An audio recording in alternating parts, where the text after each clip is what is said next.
How does a cyber team determine what is their riskiest digital communications? Like, which is the most potent? Is it business email compromise? Is it phishing, impersonation, smishing? Like, how do you determine that? And does that determination then sort of lead your economic discussion? Well, we're in a situation where we're providing, at Fidelity Investments, we're a custodial business first and foremost. So it's our end clients that we're concerned about.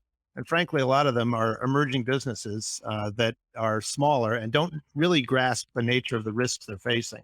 In fact, one interesting statistic from one of our trade providers is Cerulli Associates says that over 80% of firms think that they are well prepared for a cyber attack. And these are small firms with as few as 5 to 10 to 25 people. So clearly they're not, and everybody reacts that way, but that's where they think it's there. So I think really recognizing that there's a problem is a pretty critical issue. As a provider of cyber insurance, we have the unfortunate need to pay the actual losses. Mhm. And I can definitely tell you that we have paid tens of millions in losses for phishing, business email compromise. In fact, business email compromise is the most frequent claim that we receive. So I'm particularly pessimistic about most firms' security. I think there's a tendency to be overconfident in controls if you're working security, probably because you think about it too much. Right. And you sort of get used to it, right? So it's like being an EMT, getting called for a 911 call doesn't get your heart rate going as much as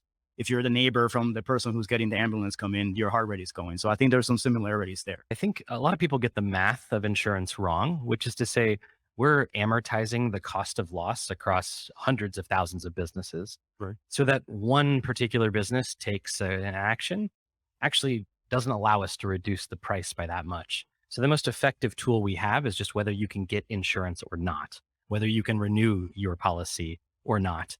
I think where the real magic is coming with cyber insurance is that it's not a once a year thing. It's happening all the time. And so we tell our customers, hey, you've opened up remote desktop on the public internet. You've left an S3 bucket open, these sorts of things. And that's happening in close to real time in the middle of the policy period as the risk is changing. Let me ask you, Josh. I got this great question that just came in actually from Tyson, who is sitting right there in the corner right there. And this is definitely for you, Josh. And that is, what future things do insurance underwriters think about? I mean, look, anything that's causing loss are things that we think about. It turns out that those things are the same things we've been thinking about for the past decade. And so we're here talking about email security. Email is still by far the largest attack surface Mhm. for any business. It's the most exploited attack surface. And so the three top claims that we receive, the first is business email compromise. The second is what we call funds transfer fraud, which is often perpetrated via the email compromise of a third party or some form of social engineering.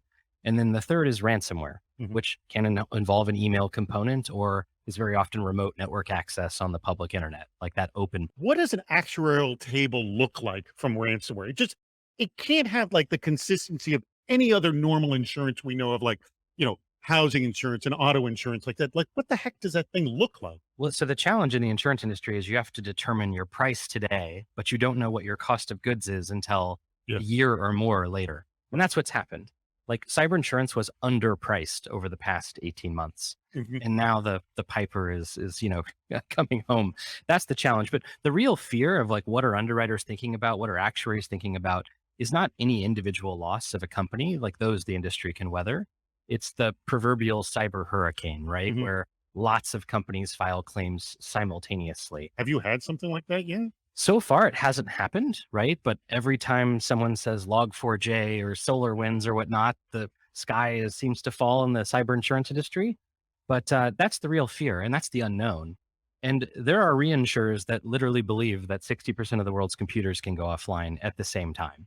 And that's a 1 in a 5.5 year event.